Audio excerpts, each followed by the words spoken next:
بسم اللہ الرحمن الرحیم۔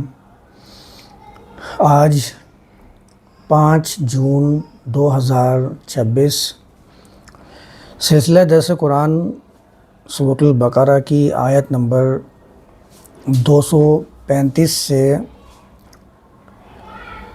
آگے کی طرف چلے گا۔ آیت نمبر 234 میں ہم لوگوں نے عدت کا موضوع زیر بحث لیا تھا کہ عورتوں کی عدت کے اوپر اس آیت کو بطور دلیل پیش کیا جاتا ہے کہ عورت 4 مہینے اور 10 دن کی عدت مکمل کرے، اس پرمشقت پیریڈ کو تمام کرے کہ جس میں ہمارے مذہبی علماء جن کو کہا جاتا ہے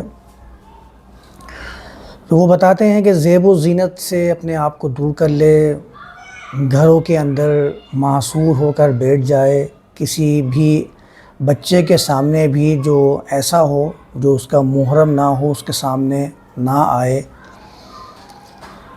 تو اس کے بارے میں بیان کرتے ہیں کہ یہ کام اس عورت کو انجام دینے ہیں کہ جس کا شوہر مر گیا، مطلب مرا اس کا شوہر ہے اور مصیبت میں بیچاری وہ عورت آ جائے، اس کے اوپر دلیل کے لیے اس آیت کو پیش کر دیا جاتا ہے۔ میں نے اس کے اوپر بہت تفصیل سے آپ لوگوں کے سامنے بیان کر دیا ہے کہ یہ نہ تو کسی آدمی کے مرنے کی مصیبت جو عورت پر ڈالی جاتی ہے اس کو بیان کرنے کے لیے قرآن نے ذکر کیا ہے، نہ ہی اس کا کوئی تعلق 4 مہینے 10 دن کا ہے، بلکہ یہ معاشرے کے وہ پہلو ہیں جو قرآن رفتہ رفتہ بیان کرتا چلا جا رہا ہے،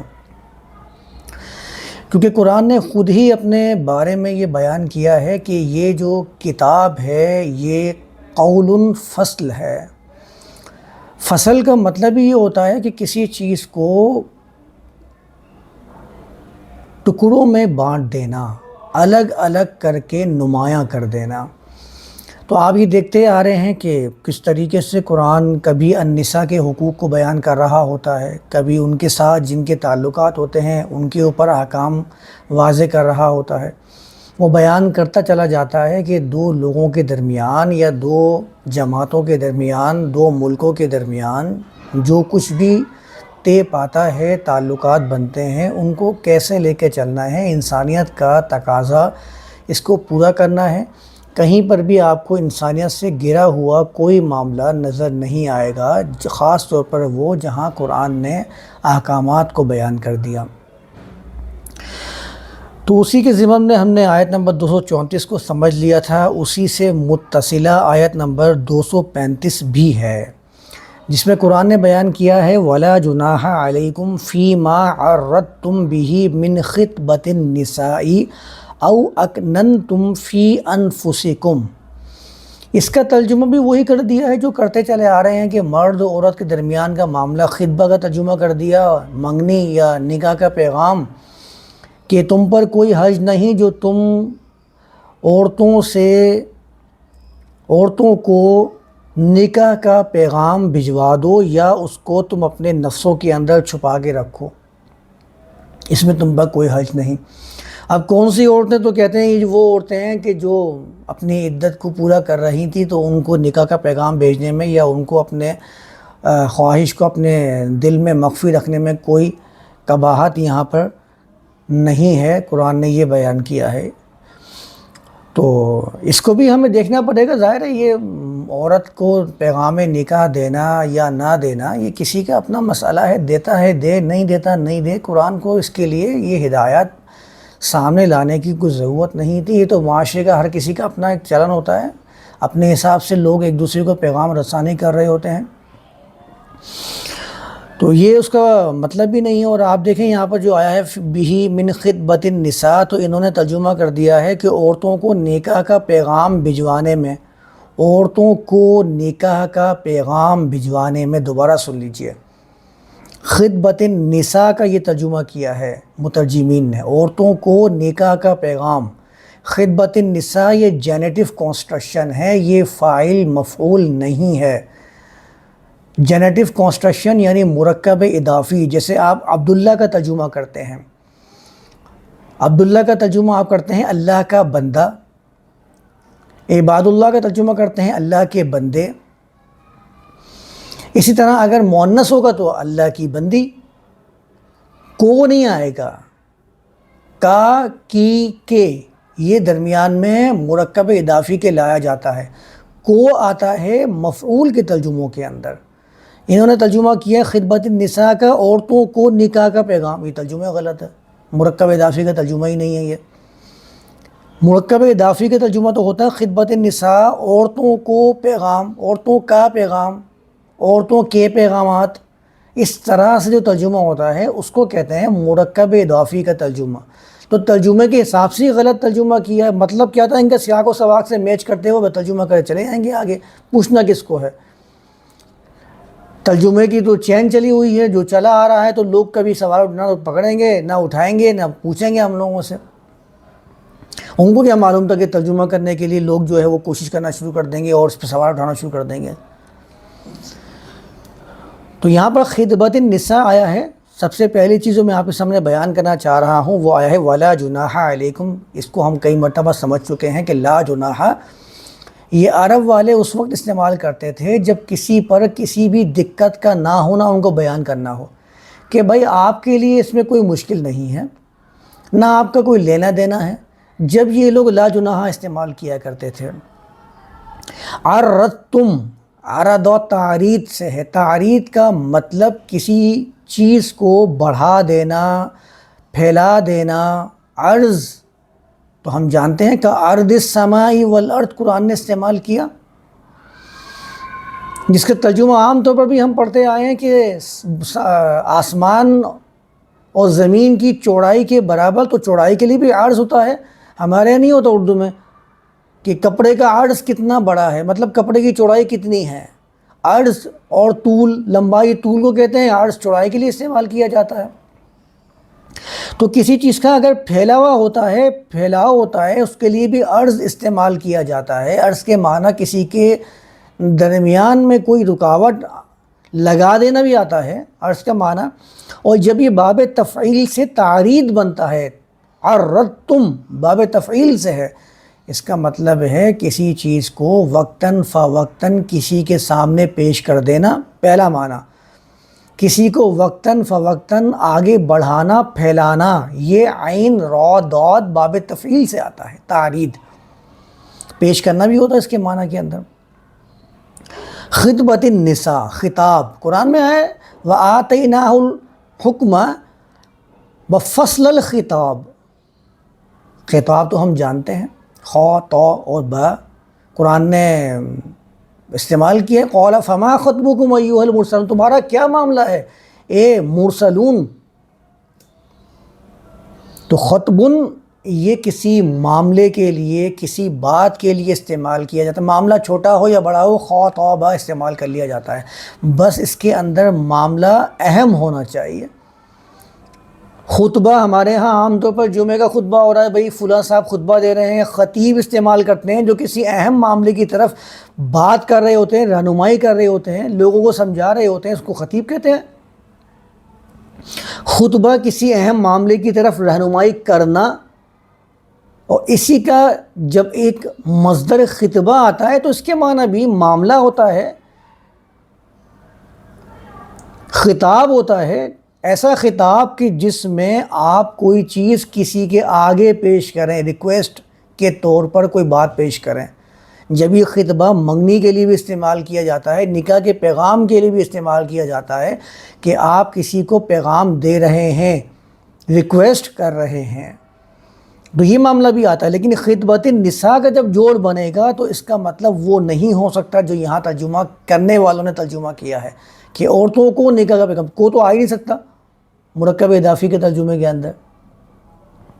یہ اصولی بات یاد رکھیے گا، خدمت النساء عورتوں کا معاملہ تو کیا جا سکتا تھا، عورتوں کا پیغام تو کیا جا سکتا تھا، عورتوں کو پیغام کرنا یہ درست معلوم نہیں ہوتا۔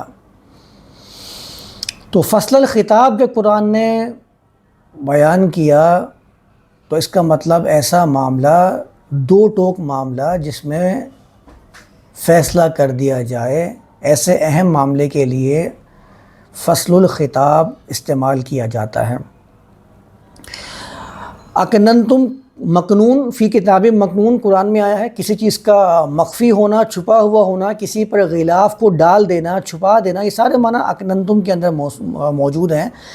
تو قرآن کہتا ہے وَلَا جُنَاحَ عَلَيْكُمْ فِي مَا عَرَّضْتُمْ بِهِ مِنْ خِطْبَةِ النِّسَاءِ، تم پر کوئی بھی حرج نہیں ہے اس چیز میں جو تم وقتاً فوقتاً بڑھاتے چلے جاتے ہو، جو تم نے بڑھا دیا ہے، پھیلا دیا ہے، النساء کے معاملے میں، نساء کے معاملے میں سے جو کچھ بھی تم نے بڑھا دیا ہے اس میں تم پہ کیا حرج ہے؟ کوئی رکاوٹ نہیں، کوئی دقت نہیں ہے، کوئی پریشانی کی بات نہیں، تمہارا کیا لینا دینا اس کے اندر جو تم نے بڑھا دیا تھا اس کے اندر۔ خطبت النساء، النساء ہم میں بہت دفعہ بیان کر چکا ہوں، کمزور طبقہ، عوام، سب کے لیے النساء استعمال کیا جاتا ہے۔ پیچھے کا رب بنا لیجئے جو میں وَيَسْأَلُونَكَ عَنِ الْمَحِيضِ کی آیات کے اندر بیان کر چکا ہوں النساء کیا ہے۔ تو النساء کمزور طبقے کے لیے، کمزور طبقے کے معاملے میں سے جو کچھ بھی تم نے بڑھا دیا ہے، جو کچھ بھی تم نے پیش کر دیا، آپ پیش کریں، ترجمہ کر دیجئے۔ الرستم کے اندر سارا معنی موجود ہے۔ او اکننتم فی انفسکم، یا جو تم نے مخفی رکھا ہے اپنے ہی نفسوں میں، اس پہ تم پر کوئی حرج نہیں، تمہارا کوئی معاملہ نہیں، تم پر کوئی مضائقہ، کوئی دقت نہیں کہ چاہو تو تم ان کے معاملے میں کسی چیز کو بڑھا دو اور چاہو تو تم ان سے وہ مخفی رکھو، ابھی تم ان کے سامنے ظاہر نہ کرو۔ علیم اللہ، اللہ کو تو معلوم ہے، اللہ تو پہلے ہی جان چکا ہے، انکم ستذکرونہن، ذکر کے معنی میں کئی دفعہ بیان کر چکا ہوں، کسی کے معاملے کو سامنے رکھنا، کسی کے امکان پر غور کرنا، کسی معاملے پہ توجہ دینا، کیونکہ ذکر کے معنی میں حفاظت بھی ہوتا ہے، شرف بھی ہوتا ہے، فضیلت بھی ہوتی ہے، یاد دہانی بھی ہوتی ہے، توجہ کرنا بھی ہوتا ہے، کسی امکان کے اوپر غور کرنا بھی ہوتا ہے کہ ہمارے سامنے یہ معاملات موجود ہیں۔ تو قرآن کہتا ہے علیم اللہ، اللہ تو پہلے ہی جان چکا ہے کہ تم ستذکرونہن، ان کے معاملے میں غور کرو گے، ان کے معاملے میں تم سوچ و بچار کرو گے، اس معاملے کو زیر بحث لاؤ گے۔ وَلَكِنْ لَا تُوَاعِدُوهُنَّ سِرًّا، البتہ تم ہرگز انہیں کسی بھی خوشی کی امید نہ دلاؤ۔ سرن کے معنی کے اندر کسی چیز کا چھپا ہوا ہونا بھی ہوتا ہے، کسی چیز کا اصل بھی ہوتا ہے، اسی سے سرور نکلا ہے، خوشی کے لیے۔ یہ ازداد معنی میں سے آنے والا ورڈ ہے۔ سرن خوشی، سررتہ، میں نے اسے خوش کر دیا۔ خوشی بعض اوقات مخفی بھی ہوتی ہے اور بعض اوقات ظاہر بھی ہو جاتی ہے، تو اس کے معنی کے اندر کسی چیز کا چھپا ہوا ہونا اور کسی چیز کا ظاہر ہونا دونوں معنی پائے جاتے ہیں، اس بات کو ذہن نشین رکھ لیجئے گا۔ سرون کے معنی کے اندر کسی چیز کی عمدگی پائی جاتی ہے، سرارت الارض کہتے ہیں عربی زبان کے اندر، زمین کا وہ حصہ جو نہایت عمدہ ہو اس کو سرارت الارض کہا جاتا ہے، جس کے اندر کئی چیزیں مخفی ہوں، جس کو حاصل کرنے کے بعد لوگوں میں خوشی کی لہر دوڑ جائے۔ دونوں معنی آ رہے ہیں نا، چھپنا اور ظاہر ہونا۔ تو سرن کا معنی ہمیشہ سیاق و سباق کے حساب سے ہوگا، تم انہیں ہرگز امید نہ دلاؤ کسی بھی خوشی کی، کسی بھی عمدہ چیز کی، ہاں الا ان تقولوا قولا معروفا، تم جو بات بھی ان کے سامنے بیان کرو، جس چیز کی امید دلاؤ، وہ معروف قول، معروف قانون، ویلڈ رول کے حساب سے ہونے چاہیے۔ اس سارے ترجمے پہلے بیان کر چکا ہوں۔ وَلَا تَعْزِمُوا عُقْدَةَ النِّكَاحِ حَتَّى يَبْلُغَ الْكِتَابُ أَجَلَهُ، اور تم ہرگز بھی پختہ ارادہ نہ کرو، کس چیز کا؟ عقدۃ النکاح، نکاح ہم پڑھ چکے ہیں پہلے، کیا کہتے ہیں، کسے کہتے ہیں؟ مل جانے کا، نکاح کی گرہ، عقدہ کہتے ہیں عربی زبان کے اندر کسی چیز کو مضبوطی سے گرہ لگا دینا۔ وَحْلُلْ عُقْدَةً مِّن لِّسَانِي ہم پڑھتے آئے نا، بڑے مشہور دعا ہے، بچے یاد بھی کر رہے ہوتے ہیں۔ کہ میری لسان سے گرہ کو کھول دے. تو عقدۃ گرہ کو بھی کہتے ہیں، حکومت کو بھی کہتے ہیں، کیونکہ حکومت بھی ایک دوسرے کے ساتھ مل کر ہی بنائی جاتی ہے، گرہ لگی ہوتی ہے. مضبوطی کے لیے عقد، عقیدہ ہم استعمال نہیں کرتے، عقیدہ قرآن میں تو نہیں آیا، لیکن عقیدے کا استعمال تو کرتے ہیں نا. عقیدہ کیوں کہتے ہیں؟ وہ چیز جو آپ کے دل میں گڑ جائے، ایسی ہو جائے جیسے کہ گرہ باندھ کے کسی چیز کو مضبوط کر دیا جاتا ہے، اس کو عقیدے کے لفظ سے تعبیر کیا جاتا ہے. تو ہرگز بھی نکاح، ان نکاح مل جانے کا، الحاقی گرہ، پختگی کا، جڑنے کے مضبوطی کا تم ہرگز بھی مضبوط ارادہ، پختہ ارادہ نہ کرو. حتیٰ یبلغ الکتاب اجلا، یہاں تک کہ قانون اپنے نتائج دے دے، جب تک آپ کوئی بھی اگلا اسٹیپ نہ لیں. وَاعْلَمُوا، جان لو، ان اللہ یعلم ما فی انفسکم، وہ جانتا ہے جو کچھ بھی تمہارے نفسوں میں ہے. فاحذروہ، حذر کہتے ہیں عربی زبان کے اندر کسی چیز سے چوکنا ہو جانا، ہوشیار ہو جانا. قرآن میں کئی مقام پہ یہ ہا، ذال اور را استعمال ہوا ہے. جیسے قرآن نے ایک جگہ فرمایا یحذرکم اللہ نفسہ، اللہ اپنے قانون سے تمہیں ہوشیار، خبردار کرتا ہے. ظالموں نے ترجمہ کر دیا اللہ تمہیں اپنے نفس سے ڈراتا ہے. مطلب اللہ کوئی ایسا بت ہے، ایسا کوئی پتلا ہے جس سے ڈرا جائے گا. جس سے ڈرا جاتا ہے اس کے بارے میں سوال نہیں کیا جا رہا ہوتا، اس کے بارے میں سوچ و بچار نہیں کیا جا رہا ہوتا. اس کا خوف آپ کی عقل پر ایسا چھا جاتا ہے کہ آپ مبہوت ہو جاتے ہیں، تو اس کے بارے میں سوال کرنا، اس کے بارے میں سوچنا یہ ختم ہو جائے گا. لیکن آپ قرآن کا جائزہ لیں گے تو قرآن تو اپنے خدا جو پیش کرتا ہے، جس خدا کے بارے میں بیان کرتا ہے، اس خدا کو بھی بیان کرتا ہوا نظر آتا ہے، اس کے اوپر بھی دلائل و براہین پیش کرتا ہوا نظر آتا ہے. تو وہ ڈراتا نہیں ہے،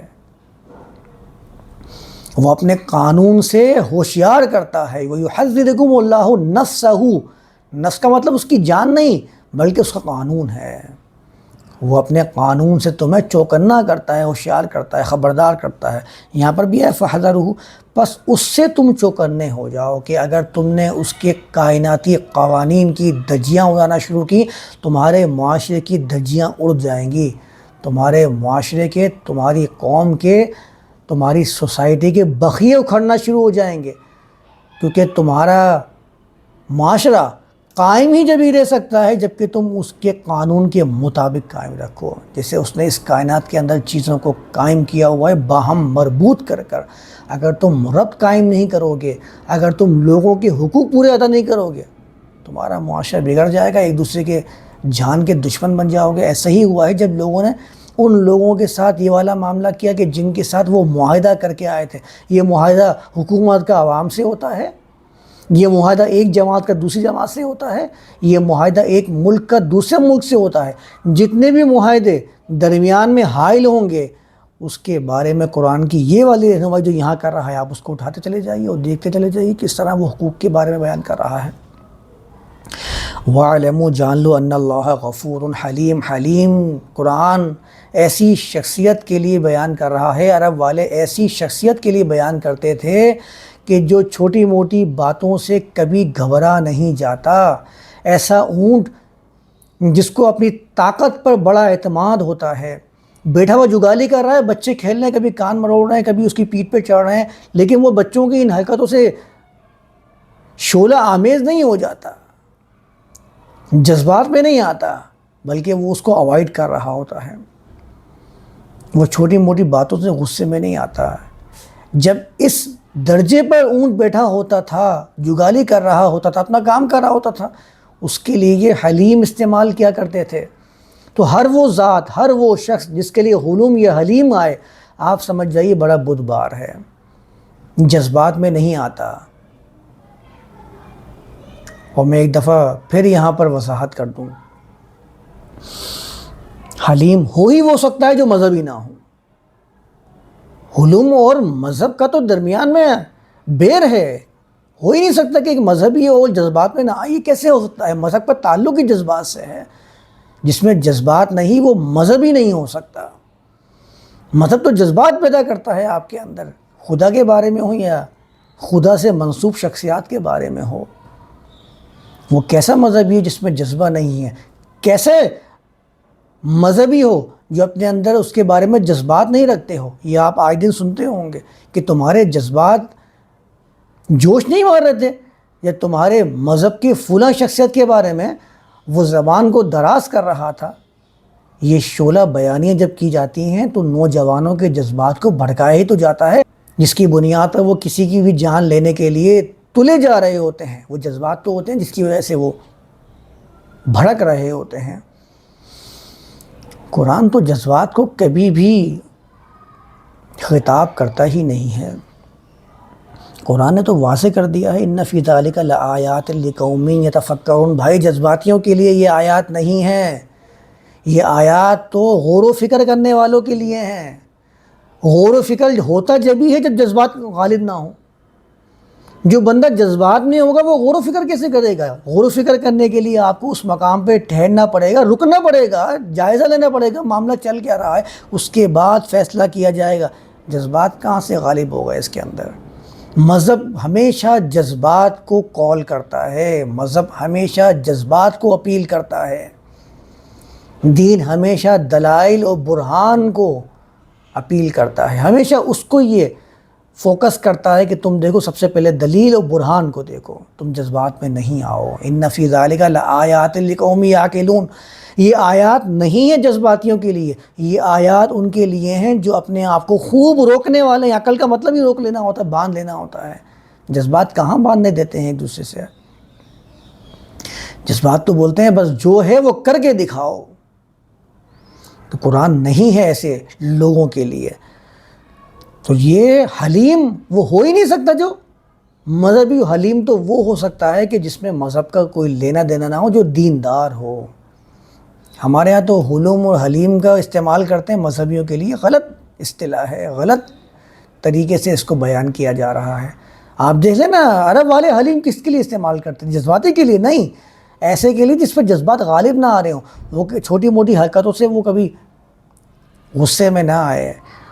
تو یہ اگر آپ کو نتیجہ حاصل کرنا ہے آیت نمبر 235 کا، تو آپ کو یہ دونوں قوانین کو دانتوں سے پکڑنا پڑے گا۔ پہلی چیز غفور، ہر کسی کے ساتھ تمہارا معاملہ یہ ہوگا کہ تم اس کے پروٹیکشن دینے والے بن جاؤ۔ جس طریقے سے پروٹیکشن دے سکتے ہو، سیف کر سکتے ہو، سیف کرو۔ اور دوسری چیز، کسی حرکت کے اوپر جذبات میں نہیں آؤ، بلکہ غور اور تدبر کر کے دیکھو یہ کہاں تک جا رہا ہے، کہاں تک لے کے جا رہا ہے، وہاں تک لے کر جاؤ، پھر فیصلہ کرو کہ کرنا کیا ہے۔ یہ والے قوانین اپناؤ گے تو نتائج وہ حاصل ہوں گے جو قرآن بیان کر رہا ہے۔ آیت نمبر 236 میں اللہ بیان فرماتا ہے لا جناح، پھر سے لا جناح آ گیا، کوئی تنگی نہیں، کوئی مشقت نہیں، تمہارا کیا معاملہ ہے اس کے اندر؟ ان طلقتم النساء ما لم تمسوهن او تفریضوا لهن فریضۃ۔ چلیے، جو مروجہ نکاح کی رسم ہے اس کا تو یہاں پر انہوں نے قرآن نے ویسے ہی رد کر دیا، آپ کے ترجمے کے مطابق ہی۔ مروجہ ترجمے کے مطابق بیان کیا جاتا ہے کہ اگر تم نے عورتوں کو طلاق دے دی ہے جبکہ تم نے ابھی ان سے کوئی تعلق قائم نہیں کیا، یا تم نے ان کے لیے کوئی فریضہ مقرر نہیں کیا، فریضے کا ترجمہ کرتے ہیں مہر، اب تک تم نے ان کے لیے مہر مقرر نہیں کیا۔ دکھائیں نا مجھے کوئی نکاح آج کے زمانے میں جو قرآنسٹ ہوں، جو قرآن کے دعوے دار بنتے ہوں، آیات کو بطور دلیل پیش کرتے، دکھائیں مجھے کہاں ایسا نکاح ہمارے ہاں پورا کیا جا رہا ہو کہ جس میں مہر کو پہلے مقرر نہ کیا گیا ہو۔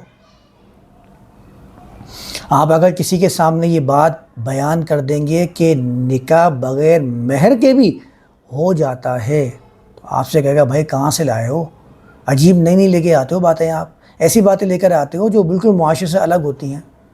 آپ اس کو اسی ترجمے کے مطابق آیت پیش کر دینا کہ او تفریضوا لہن فریضہ، اگرچہ تم نے ان کے لیے کوئی فریضہ مقرر نہ کیا ہو۔ آپ ہی فریضے کا ترجمہ مہر کرتے ہیں، مہر کا لفظ خود قرآن میں نہیں آیا۔ فریضہ کا مطلب بھی مہر کر دیا ہے، اجور کا مطلب بھی مہر کر دیا ہے، صدقات ہن نحلہ کا ترجمہ، صدقات کا ترجمہ بھی نحلہ کر وہ مہر کر دیتے ہیں، جو چاہے حسن کرشمہ ساز کرے، کہا ہے نا کسی نے۔ حسن آ گیا ہے ترجمہ کرنے کا، عربی بیان کرنے کا، حسن آ گیا ہے ڈگری کا، اب جو چاہے کرتے رہیں کرشمہ ساز، کون روکنے والا ہے؟ ہاں اگر آپ ترجمہ کریں گے کسی لفظ کا تو بولیں گے نہیں یہ ترجمہ غلط ہے، بھائی ترجمہ غلط کیسے ہے؟ آپ کے مطابق نہیں اس لیے غلط ہے، نہیں غلط ہے۔ اچھا جو غلط کہہ رہا ہے اس کو خود بھی نہیں پتہ غلط کیوں ہے، میرے مطابق نہیں ہے، میرے فلاں عالم نے ترجمہ یہ کیا ہوا ہے، مروجہ ترجمے چلے آنے ان کے مطابق نہیں تو غلط ہے، غلط ہی ہوگا۔ میرے یاد کردہ ترجمے کے خلاف بیان کر رہا ہے، میں اس کو کیسے یاد کروں گا؟ پہلے یاد کیا ہوا اتنا مشکل سے یاد ہوا تھا، اب یہ نیا ترجمہ بیان کریں اس کو یاد کرنا اور مشکل۔ تو مشکل سے آسانی کا حل یہ ہے کہ سامنے والے کو غلط قرار دو اور ترجمہ جو پرانا والا ہے اس پہ بنا کرو، تھام کے رکھو اسی کو۔ وہ ہمارے یہاں مشہور بھی ہے نا، نہ چھوڑو نہ چھیڑو، تو نہ چھوڑو نہ چھیڑو والی بات اگر ہو رہی ہے تو جو ترجمہ آپ کے سامنے بیان کیا جا رہا ہے اسے بھی غلط کہنے کی اتھارٹی آپ کو کس نے دی ہے؟ نہ چھیڑو کے اندر تو یہ چیز بھی شامل ہے نا۔ لا جناح علیکم ان طلقتم النساء ما لم تمسوهن او تفریضوا لهن فریضہ، تم پر کوئی حرج نہیں اگر تم نے النساء سے معاہدے کو، تعلقات کو، ڈیل کو، لین دین کو، کسی بھی چیز کو جو تم نے ان سے کیا تھا وہ الگ کر لیا، ختم کر دیا۔ ما لم تمسوهن، مسا کئی مرتبہ بیان کر چکا ہوں، کسی چیز کے چھو کر ادراک کر لینے کے لیے استعمال کیا جاتا ہے، اس سے فائدہ اٹھانے کے لیے استعمال کیا جاتا ہے۔ مجازی معنی کے اندر یہ سارے معنی اس کے اندر پائے جاتے ہیں۔ اگرچہ تم نے ان کو نہیں چھوا، ان کا بندوبست نہیں کیا، بندوبست کا ترجمہ بھی اس کے اندر موجود ہوتا ہے۔ او تفریضوا لہن فریضہ، فریضہ تو ہم جانتے ہیں، فریضہ یہ فریضہ ہے، یہ ذمہ داری ہے، ہم عام طور پر جانتے ہیں ذمہ داری کس لیے ہوتی ہے۔ یا تم نے ان کے لیے کوئی ذمہ داری عائد نہیں کی اور اگر تم نے ان کو الگ کر دیا ہے تو تم پر اس میں کوئی نقصان کی بات نہیں ہے، کوئی نقصان نہیں ہوگا اس کے اندر، تمہارے پاس کوئی مضائقہ نہیں ہے۔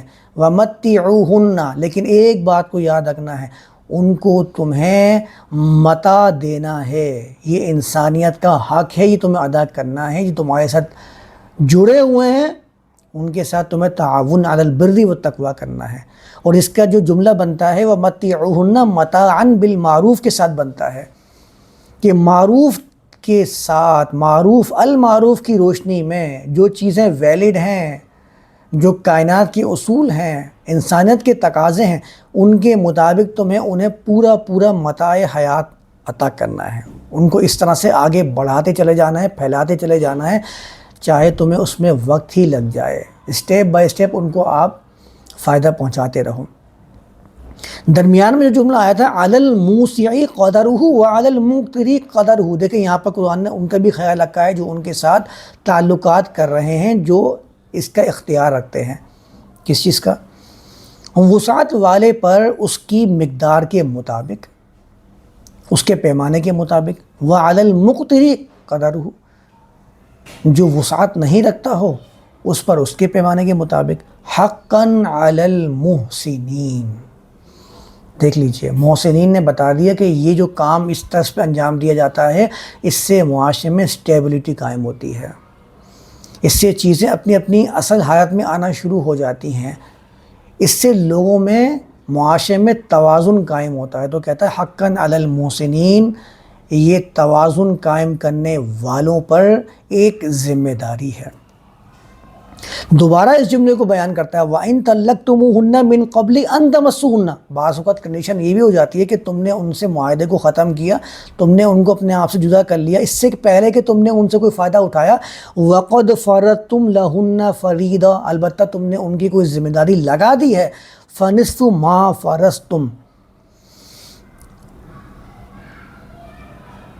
تو فَنِصْفُ مَا فَرَضْتُمْ، جو تم نے ذمہ داری لگائی ہے، جو تم نے ان کا حق مقرر کیا ہے، اس کا آدھا۔